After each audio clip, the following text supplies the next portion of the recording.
it's Chi-Town, it's Bears on the flight. Let me go tune in to Keek on the mic. He gon' make sure we get our news and highlights. When you get on YouTube, you better hit the likes. Hey, what's going on, Bears fans? Thank you so much for joining me for another episode of Keek on the Mic, the podcast all about the Chicago Bears. As always, if you're new to the channel, make sure you hit that subscribe button and the notification to catch all Bears content right here on the podcast. Bears fans, make sure you also do me another huge favor, but also hitting the like button on today's episode of Keek on the Mic. Bears fans, before we go any further with today's episode of Keek on the Mic, I just want to give a huge shout out to the sponsor of today's video, BetUS. As always, you guys can head over to betus.com and use promo code YouTube150 for 150% deposit bonus up to $2,000.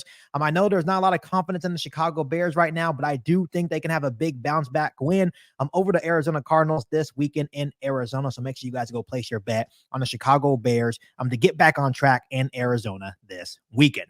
So Bears fans, we are here for the Week 9 pregame show over the Arizona Cardinals. And once again, I am joined by Isaiah Frey. How you doing, Isaiah? I'm doing good. How you doing? I'm not great, man. I'm not great. I'm still speechless, still recovering. I think I just ended the stream right after that. You know, I was like, it is what it is. I had to, step back and collect my emotions and thoughts. But Right. That was one of the worst losses that we've seen in a while for Chicago Bears. Do you agree? Yeah, it was, man. It was a game to be won, and they had it, man. It just, a lot of things we'll probably talk about here in a little bit, but it just, goes to show that every play counts in a game, man. Yeah, we have so much to talk about in terms of this game. Once again, it wasn't Caleb Williams' best game, but he made plays when it mattered at the end. Obviously, the defense did a fabulous job. Jaden Daniels looked also really good. I think the Commanders had over 400 yards of total offense, but the Bears defense is always a bend but don't break type of unit. I mean, that's all that matters, right? Gave up 12 points until the very end. But first and foremost, let's talk about the Tyreek Stevenson situation. I'm pretty sure you saw the video clip of him taunting the Commanders fans and not really paying close attention to the game. He was the one that actually tipped the ball backwards, landed in Noah Brown's hands, and the rest is history. Obviously, you played defensive back in the National Football League. What would be your main message to Tyreek Stevenson after that whole blunder? The thing I think that I know that I can probably speak on more than anybody is I played for that organization. Not only that, the DB coach there is Coach Hope, who's the DB coach I played for when I was in Chicago. And I know for a fact that we go over that every single Saturday before the game. It is like, it's something that we hate doing, but it's mandatory. We walk through that process. I can only imagine Tyreek Stevenson just getting grilled right now by Coach Oak, and I can hear his voice right now. I legit can hear his voice right now, and I feel bad for him, man, because I know that's not a pretty meeting that he wants to be a part of, man. But it's a learning experience for a young guy, but it just can't happen. It can't it can't happen. Yeah, it's like I'm just literally at a loss of words. That made a bad situation into a worse situation, right? It was like one of those things that once I saw that video of Tyreek Stevenson, I just hope he learns from it. He had one job, and that was to bracket Noah Brown or box him out. And he just didn't get it done. It's definitely a learning experience. But so many different plays, went into that one last play from Jaden Daniels, right? For example, it was that 13-yard out that, the Bears defense allowed to Terry McLaurin to make a 65-yard throw into a 50-yard throw. To me, I look at the little things, right? So in your personal opinion, you being a defensive guy and you playing at a high level in the National Football League, what would you have done different in that situation? I would have brought more guys, pressure. Don't give them time to throw it. I mean, that's the biggest thing. You can have enough guys back there to knock the ball down when the ball's in the air, but the more guys you bring, you can have 5 guys back there. If he doesn't have time to throw, he's not going to get a 50-yard pass off. You know what I mean? Right. And then also, which I was surprised they didn't do, was what we did when we were in Chicago. We would actually put guys in like Brandon Marshall and Alshon Jeffrey. They would be our guys back there knocking the ball down because the receivers, they play the ball every single day, and they're taller. So those are the 2 things I would have did differently. But it's hard to go back and say what coulda, woulda, shoulda at this point, man. Yeah, guys like Marcellus Lewis would have been huge, or Cole Kmet, just tall guys that can jump up and bat the ball down. I mean, it was just poorly executed. Obviously, the Chicago Bears had 3 timeouts on the board. If Matt Eberflus was, not sure if the players were ready, he could have used one of those timeouts to really gather and come get the guys together, come up with a different plan. But I think what you just said, maybe sending more than 4 guys. I think they actually only sent 2, and they had like 2 of the guys kind of like dropping back for some strange reason instead of sending all 4. It was just a really weird situation. But now the question is, you look at the outlook of this game, the final score 18-15 in favor of the Commanders. Obviously, they had a blunder once again called by Shane Waldren on the 1-yard line where they handed it to Doug Kramer, or at least attempted to hand it to Doug Kramer, and he fumbles at the goal line. Yeah. At this point, I'm just starting to get confused. And so I guess my question for you is, do you personally feel that Matt Eberflus is starting to lose the locker room just a tad bit? I don't. I don't, because I think this is it's still a total 180 from what was going on last year. I think everybody's encouraged about where they're at. It's still improvement, and we have to respect the fact that they're doing a lot better than they have been. The thing that worries me now is after this game, losing that confidence that they would have gained had they won that game, because, Washington's a good team, man. They're solid this year, and they're playing some good ball. And that win would have been big for Chicago, having that under the belt, because, though they've won 4 games, a lot of those games, quite honestly, are not against the best of teams, right? This would have been a statement win for them. So it's unfortunate, and I'd be curious to see how they react moving forward. And that's the big thing, is like, how do they respond, right? You're playing a Arizona Cardinals team coming up that has won back-to-back games, right? They're feeling good. They're first place in their division at 4-4.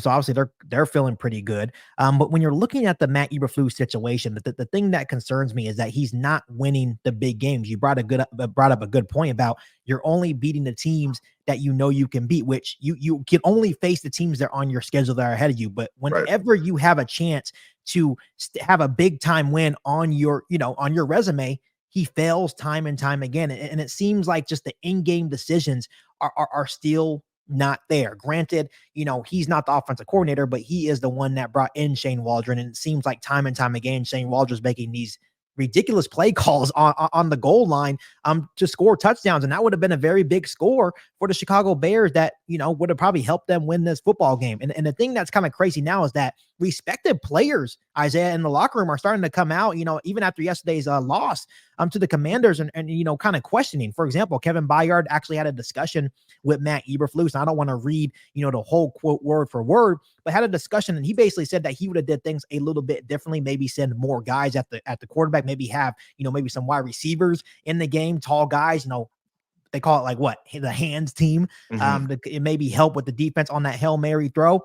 Jalen Johnson actually came out in an interview on 670 to score today and just felt like he said it was a rush situation when it didn't have to be. He mentioned that the Bears had 3 timeouts once again to use at their disposal. That means to me that they weren't prepared for this situation, right? And to me, that is reflection on the head coach. And that's what kind of concerns me about this. These are not normal players that are coming out and questioning Matt Eberflus. These are now the captains on the defense that are kind of questioning his decisions. I think they will bounce back. I do trust the culture that Matt Eberflus has built here in Chicago. But to me, this is the start of, to me, a troubling situation in Chicago. Normally when we get on here, I'm always on the player side, being that I've been one for quite a while ago. For them to say that, though, I'm calling BS on their end. Because I know for a fact I can put all my money on this, that they worked on that every single Saturday before the game. It's standard. And for them to come out and say that, oh, it's rushed and all this stuff, I don't want to hear that. You know what you're supposed to do. You know what you're supposed to, how it's supposed to be done in that situation. You guys thought the game was over and you didn't execute. Simple as that. So, as an outsider now, not a player looking in, and them speaking on that, man, I call total BS, and I think they need to take a little bit more accountability for how they perform that play. That's not a good thing to say in that moment. And that's the thing that kind of worries me, is that, will this affect the culture by the players saying this? I don't think it will, but it is concerning, and maybe it stems from, when you're looking at Matt Eberflus's tenure as a Chicago Bears head coach, he's had instances where last season, 28-7 against the Denver Broncos, was able to finish that game. And of course, it's not all on him, but you're still the head coach, so you got to take, unfortunately, all the accountability. You look at the game against the Detroit Lions, where you're up by 11 points with 4 minutes left to go, blew that game, and now yesterday's game against the Commanders. So I think it's starting to add on, and maybe these are frustrations that some of these players have been holding in. And yes, they could have, carried it in a different way. But to me, I don't want this to stem long term, because you're still 4-3 and you're still in prime position, not only to make the playoffs, but maybe even push for an NFC North, right? So. Absolutely, man. And that's the last thing they need to be doing, is going out in the media and saying they're questioning what could have been done differently. No, own it, man. That's part of the game. You make good plays, you make bad plays. It's part of the game. So, as a player and especially as a leaders on those the defense and of the team, you got to own it, man. Like, because I know they can't sit there and tell me they can't BS me. I know every Saturday it is a thing that we do before the game through walkthrough. You work on every single situation that you might come across during the game, and that is one of them that we spend a lot of time on. And I can almost put all my money on it that they did it the day before. Absolutely. And then even when you look offensively, DJ Moore even has something to say about, that handoff to Doug Kramer. He's like, yeah. Because I think Matt Eberflus made it a point like, hey, we practiced that play 100 times. And, DJ Moore referenced that in his interview as well. And he says, yeah, we practiced that play 100 times. I never thought we would actually call the play, right? So when we called the play, it kind of shocked me, right? Especially when you have a guy like Roshan Johnson that could punch it in easily from 1 yard. So to me, once I said, I don't want this to turn into a long-term situation, because I feel like the culture is still tight. But I feel like if these things continue to happen, where these in-game decisions are costing the Chicago Bears, right? And granted, players have to execute as well. Yeah. But if he's still having these in-game decision issues and the players start turning on him, Ryan Poles, to me, is going to be in a very tough situation, because I know he absolutely loves Matt Eberflus.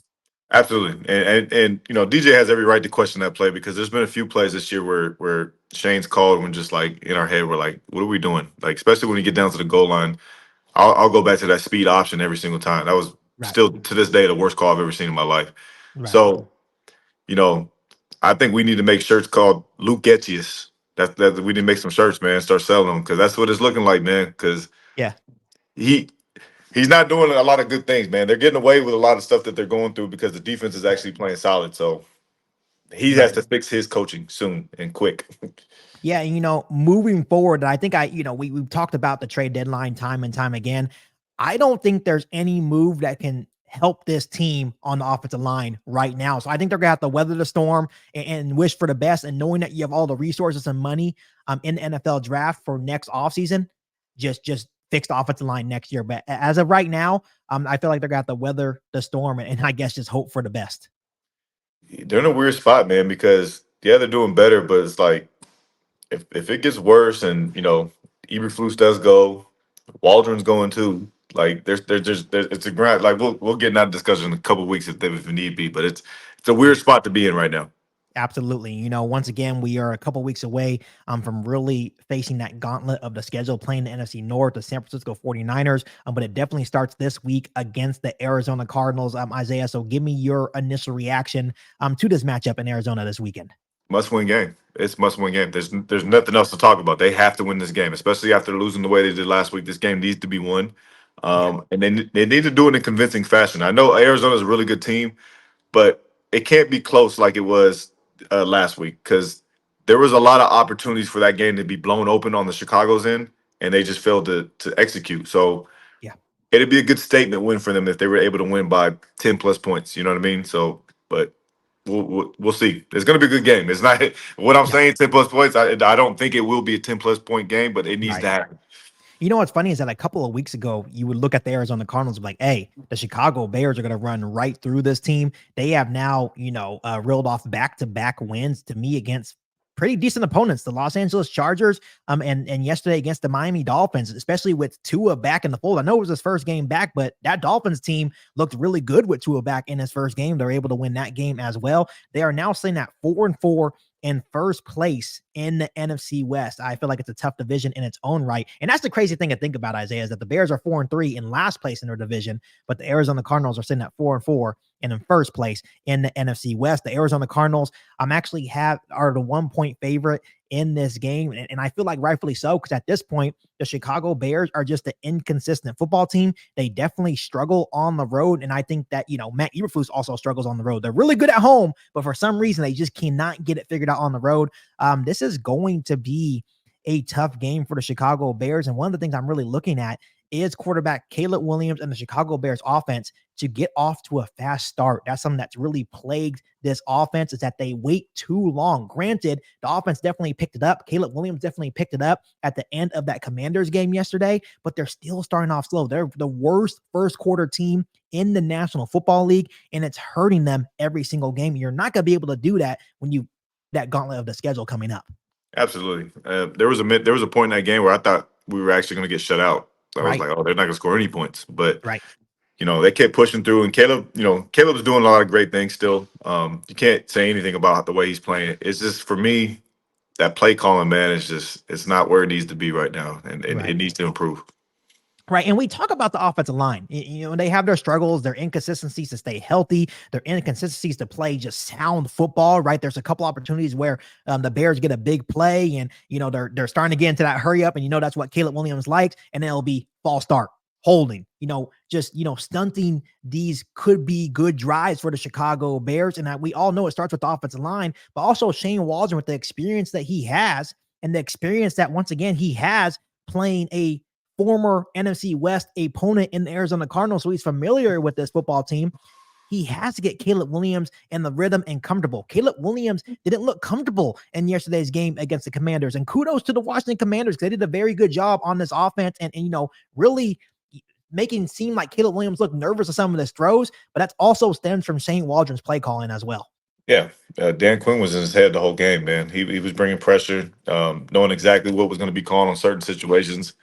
They were kind of two steps ahead the whole game, and then they were able to get some points on the board late. But in my mind, it shouldn't even been to that point, because that wasn't the defense's best game, but like you said earlier, they did bend, but they didn't break. They just kept giving up field goals, and at the end of the day, that's the defense's goal, not to give up touchdowns. So it has to be improved, and it, like you said, he's familiar with the Cardinals. He's got to have some play calls in the back pocket to be successful this week. And we say it every week on this podcast, Isaiah, is that if this offense can just figure out a way to score 21 points a game, which I know it sounds crazy with this offense because they're so inconsistent. Right. This Bears team could be really, really good. You know what the defense is going to give you, right? They're going to hold teams to probably 20 points or less. Even when we get into that gauntlet of the schedule, I'm even saying against the Detroit Lions, and the Detroit Lions been blowing out teams. I guarantee you our defense is going to be ready to play, right? It all depends on how the Bears offense looks. That's going to be the main point in this game as well. I feel like this is going to be another prime opportunity. Even though the Arizona Cardinals are playing really good football, their defense still 27th in total defense. So once again, this is another opportunity for Shane Waldren and Caleb Williams and the Bears offense to get back on track. And if they can't do it against the Arizona Cardinals, good luck in the rest of the season. Man, that'll not be good if it doesn't happen at all.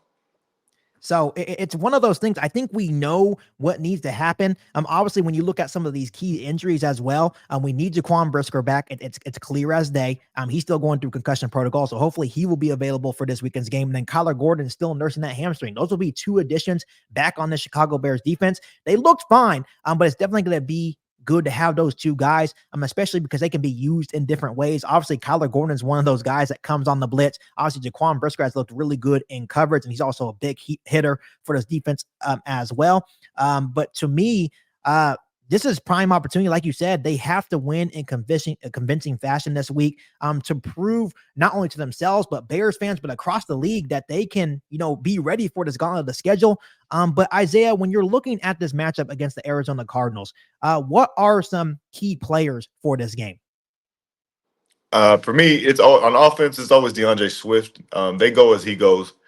You've seen as he started to heat up in the second half, that's when they started to get their points. He's always going to be the main player to me. And he's doing a great job, by the way. I think, especially with what he's given with the offensive line, I feel like that they need to get him involved early and often. And I think from there, you start to go play action pass and get the pocket moving a little bit for Caleb and give him some easy throws. And then, by the time third, fourth quarter comes, he's in the rhythm and you're good to go.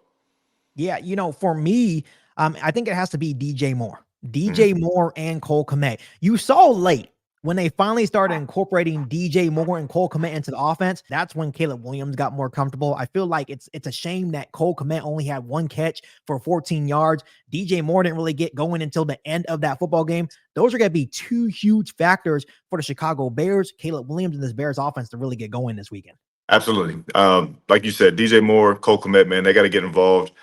And, I want to see a little bit more Keenan too, man. Keenan Allen, he need to get some more opportunities thrown his way. It's just tough, man. I think they just don't look. Nobody out there really looks comfortable.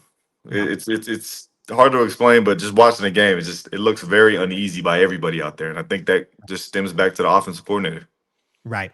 And I think, like I said, it's prime opportunity, and I don't even want to speak on the Bears defense because I know what they're going to do, right? Kyler Murray is obviously a tough matchup. James Conner is balling. MHJ, he's a rookie, but he's been up and down, but he had a really good game against the Miami Dolphins. They have Trey McBride, a really good tight end in the National Football League. I believe he had 9 catches for 124 yards against the Miami Dolphins. So it's going to be a tough test, but at this point, I don't really care who the defense is playing. I know exactly what they're going to do week in and week out. That's how much faith I have in the Bears defense. Once again, when you're looking at the Chicago Bears offense, they have a prime opportunity to me against a very struggling, mediocre Arizona Cardinals defense. And I'm trying to respect them as much as possible because they're playing really good football as well. Things are on the come up, but 27th in total defense. They're 26th against the pass, 27th against the rush, 24th in points given up, and they're 32nd, dead last in giving up third downs as well. To me,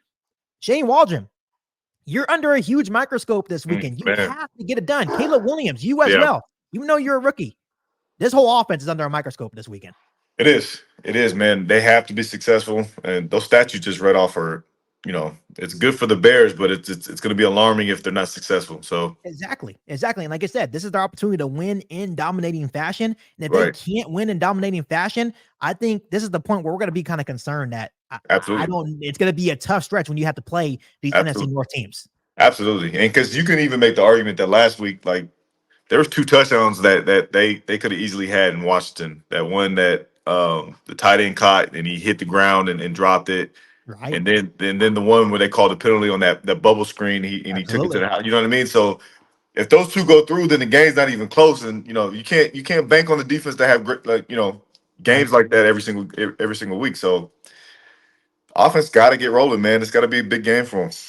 Right. So I think we know exactly what the Chicago Bears need to do. So I don't care about key matchups. I don't care about 3 keys to a Chicago Bears win. We know exactly what the Bears need to do to win this football game. It's all on the Chicago Bears offense, starting fast and finishing strong, right? So let's get right to it, Isaiah. Who's winning this football game?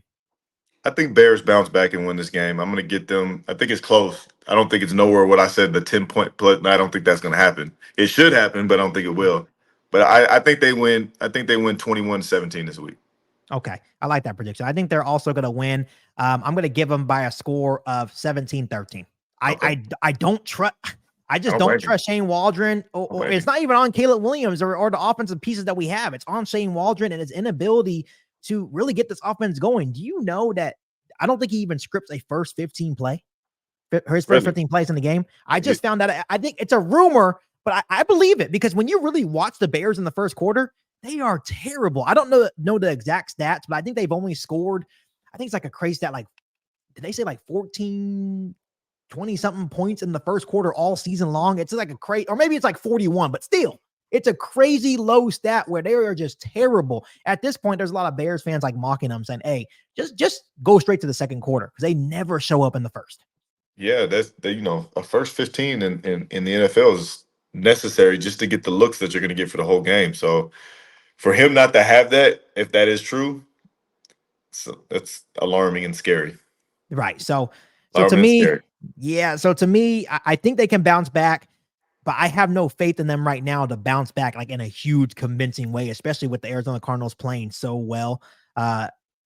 It should be a game that they can win, but you just never know with this Bears football team, especially with the way they're playing on offense, and especially the way the offensive line is just so inconsistent, playing up and down football. And then with the injuries on the offensive line, it's just right now just not looking good. Just on the offense side of the football for the Bears moving forward. Yeah, it's not, man. That's all you can say. It's not looking good. Yeah, so Bears fans, hopefully the Bears can bounce back in a huge way over the Arizona Cardinals. Go ahead and comment your score prediction down below in the comment section. But Isaiah, as always, thank you so much for tuning in with me. Absolutely. Appreciate you having me. Yeah, no worries. But as always, Bears fans, make sure you go ahead and hit the subscribe button and the notification to catch all Bears content right here on the podcast. Make sure you follow me on all my social media platforms. Make sure you share this episode of Geek on the Mic with every single Bears fan that you know. And once again, make sure you also head over to betus.com and use promo code YouTube150 for 150% deposit bonus up to $2,000 if you believe that the Chicago Bears can have a huge bounce back win over the Arizona Cardinals this Sunday. But other than that, I'll be back for our all new Bears podcast right here on Geek on the Mic. Thanks, guys. And as always, bear down. Bear down. You ain't bout it, you ain't bout it, you ain't kick on the mic. You ain't bout it, you ain't bout it, you ain't kick on the mic. You can go and subscribe cause I be on it right. You ain't bout it, you ain't bout it, you ain't kick on the mic.